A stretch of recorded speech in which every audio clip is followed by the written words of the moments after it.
Hi you guys! Today is Tuesday, December 1st, aka World AIDS Day. And as some of you guys read in my post that I posted earlier, if you know somebody who has AIDS or if you know someone who has HIV, make sure you let them know daily how much you love them. And give them a hug or a kiss because they need to be loved too. Okay, other notes. Tomorrow is a huge day in our world. Yeah, our world. Actually, just maybe my world in the Mister's world. Tomorrow is Find Out the Baby Sex Day. I call it the Baby Sex Day. And a few people I've told like laugh at me. They're like, I've never heard of it called that. They just mostly say it's an ultrasound day. Well, it is an ultrasound day. It's a week 20 ultrasound day. And I'm super excited about it. Will it be a boy? Or will it be a girl? I'm banking that it's going to be a boy.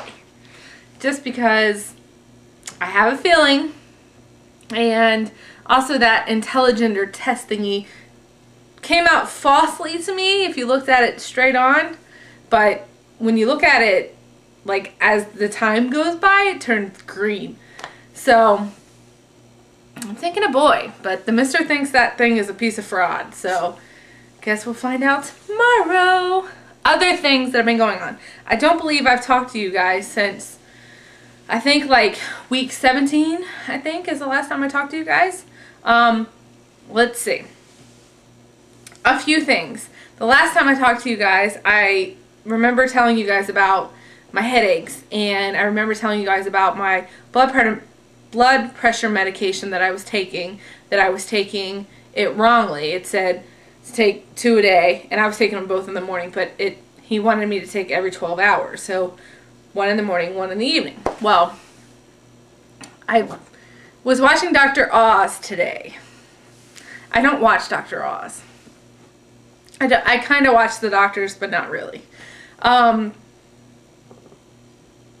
Excuse me. I watched it because it previewed that it was going to be about pregnancy and blah, blah, blah. So I watched it. And they came to a segment where they showed the placentas.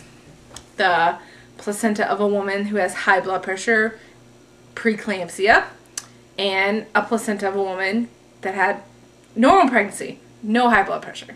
Well, the normal one was fine, and the preeclampsia one had like white stuff on it, and then he proceeds to tell everybody to look at the umbilical cords. And when you look at the umbilical cords, one of them was like completely twisted, and the other one was not twisted. And he's like, do you know what that means? And of course everybody's like, no. And he's like, that means that the baby with preeclampsia didn't move as much. Now my point of this is that I've had high blood pressure since I was 23 years old.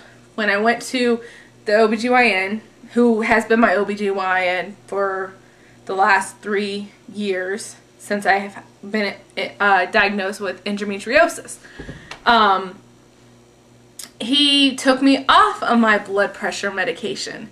This guy was part of the practice. You have to see everybody in the practice, and long story short, he took me off of it. He's like, oh, we'll monitor it. 4 weeks later, I get an appointment. Not like 2 weeks later. I get one 4 weeks later. And of course it's high, and I'm seeing another guy this time. He's like, oh my gosh, why did you get taken off your blood pressure medication? Long story short, he puts me on medication. Like I said earlier, I was taking 2, instead of taking it 1 in the morning, 1 in the evening, I was taking them both in the morning. Well, that was probably around like week 11 or 12, if I can remember correctly. I was feeling like muscle spasms in my stomach, which turned out to be flutter kicks. The baby was doing flutter kicks. And I felt them every single day during the day. During the evening times, I didn't feel them. Okay. Then, like, when I went back to the doctor, I think 2 weeks later, he's like, oh no, you're not taking them correctly. So he switched me to the morning and evening like I was supposed to be taking them. Well, then the flutter kicks were gone. I didn't have flutter kicks anymore. So I was thinking maybe I was just imagining things. Well, since Turkey Day, I have felt some kicking, but not a lot. And then today, I was doing bills all day today, and I just wasn't feeling too good. And I haven't felt any kicks at all today. Well, after watching Dr. Oz, I'm kind of like self-diagnosing myself, I guess you could say. But lately, because I take my first one at 7 o'clock in the morning. At 5 p.m., I've been taking my blood pressure, which has been like 150/97, okay? That's high. So I'm not supposed to take my pill until 7, but I take it right then at 5 o'clock. So, long story short, in the evening times, I've been feeling the baby being more active. Today, I haven't felt it active at all. And I'm wondering if it's because I'm not taking enough blood pressure medication, or is it obviously is because of my blood pressure, because he said that when you have high blood pressure, your blood is pumping extra fast to get to your heart because that's what you need, and it's not getting to your child. So I'm stressed out about that. I'm not going to say I'm stressed out, but I have been stressed out ever since I watched Oz today. And it's really upset me. It's like really upset me. On other news, things that have been upsetting me are